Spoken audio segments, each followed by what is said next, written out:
Katika vita vinavyoendelea kati ya Iran na Marekani, watu wengi wanajiuliza ni kwa nini Iran haishambulii vituo vya kijeshi na miundombinu tofauti ya Marekani iliyoko katika nchi jirani ya Uturuki.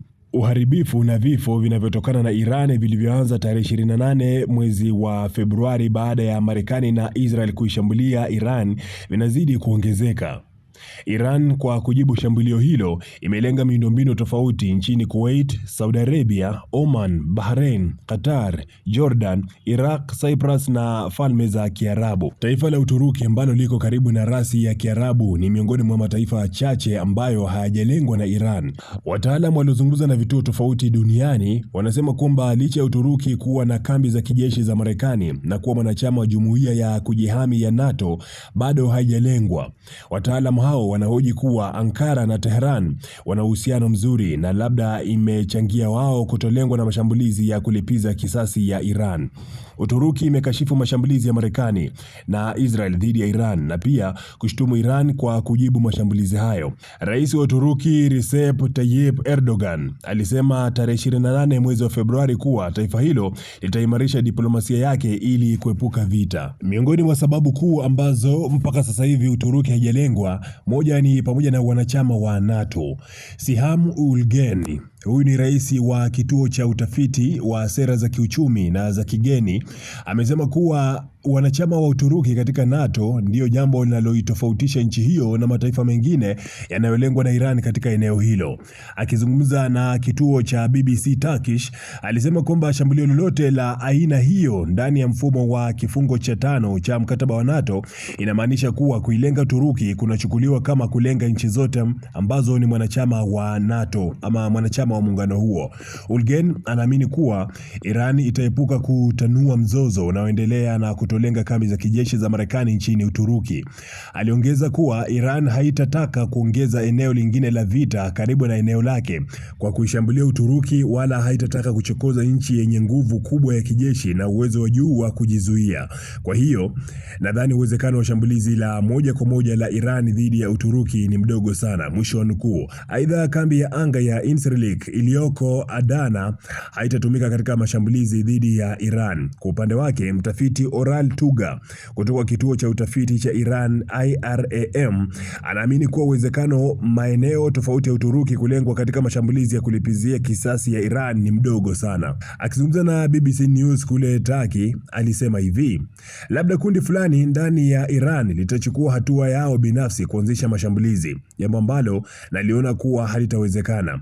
Sidhani kama Tehran itachukua mkondo huo wa kuanzisha vita dhidi ya nchi mwanachama wa NATO na kufanya hali kuwa ngumu zaidi kwao. Mwisho wa nukuu. Tuga anaeleza kuwa Uturuki na Iran ambao wana mpaka mmoja wenye urefu zaidi ya kilomita 500 na wanashirikiana kwa kutegemeana. Nikimnukuu tena, alisema kwamba raia wa Iran, hasa baada ya kifo cha aliyekuwa rais wa zamani wa Iran Ibrahim Raisi, wamekuwa wakijitahidi kuimarisha ushirikiano wao wa kimkakati na Uturuki na sioni wakibadili mwelekeo wao. Mwisho wa nukuu. Sababu nyingine ni kambi za Incirlik na Kursik. Uturuki imedhibitisha kuwa anga zake hazikutumiwa na kambi ya kijeshi ya Marekani iliyoko nchini humo pia haitatumiwa kutekeleza mashambulizi dhidi ya Iran. Katika taarifa iliyotolewa tarehe 28 Februari na kituo cha kupambana na taarifa potofu kinachohusishwa na mkurugenzi wa mawasiliano ya ofisi ya rais wa Uturuki, ilisema kuwa Ankara haitaruhusu anga yake au rasilimali zinazohusiana nalo kutumika kwa madhumuni ya kijeshi katika mzozo au vita vyovyote ambavyo hahusiki navyo. Kambi ya anga ya Incirlik na kambi ya Kuserik iliyoko Malatya ni miongoni mwa vituo muhimu vya kijeshi vinavyohusishwa na Marekani nchini Uturuki. Kulingana na tovuti rasmi ya kambi ya anga ya Incirlik, kituo hicho kilianzishwa mwaka 1951 na timu iliyojulikana kama American Engineering Group.